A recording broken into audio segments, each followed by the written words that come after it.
కడప జిల్లా పులివెందుల ప్రభుత్వ medical college వద్ద వైసీపీ విద్యార్థి విభాగం ఆధ్వర్యంలో నిరసన కార్యక్రమం చేపట్టారు. జగన్ సీఎంగా ఉన్న కాలంలో 17 మెడికల్ కాలేజీలను నిర్మించారని వైసీపీ నేతలు తెలిపారు. అన్ని కాలేజీలు 80% పనులు పూర్తి అయ్యాయని అన్నారు. కూటమి ప్రభుత్వం అధికారంలోకి వచ్చాక మెడికల్ కాలేజీలకు నిధులు విడుదల చేయకుండా గాలికి వదిలేశారని వైసీపీ నాయకులు మండిపడ్డారు. జగన్ కేటాయించిన మెడికల్ కళాశాలపై దుష్ప్రచారం చేస్తూ కాలయాపన చేస్తోందని విమర్శించారు.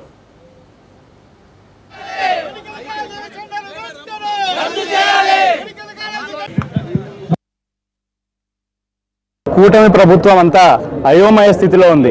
వాళ్ళ మినిస్టర్లు కానీ వాళ్ళ ఎమ్మెల్యేలు కానీ ఒకరేమో గత ప్రభుత్వంలోనే మాకు మెడికల్ కాలేజీ వచ్చిందని మదనపల్లిలో చెప్తారు, ఇంకొక పక్కనేమో వాళ్ళు అరాకొర అయిపోయిందని వాళ్ళు విష ప్రచారం చేస్తారు. ఇక్కడ దాదాపు 80% పూర్తయినాయి అన్ని మెడికల్ కాలేజీలు. 17 మెడికల్ కాలేజీల్లో 80% పూర్తయింది. కేవలం 20% మాత్రమే మిగిలి ఉంది. అది 4,000 కోట్ల రూపాయల ఒక బడ్జెట్లో పెడితే తప్పకుండా అవన్నీ పూర్తయి రేపు పొద్దున మన పేద ప్రజలకు కానీ వాళ్ళకి ఆరోగ్యం కానీ వాళ్ళకి అలాగే విద్య కానీ అందే ఒక మహత్తర కార్యం ఇది.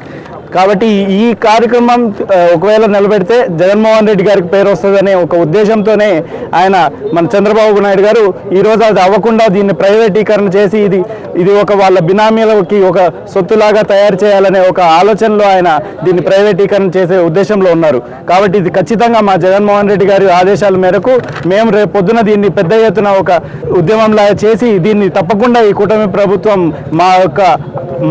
మాకు సహకరించేలా తెస్తామని ఈ సభాముఖంగా తెలియజేస్తున్నాను.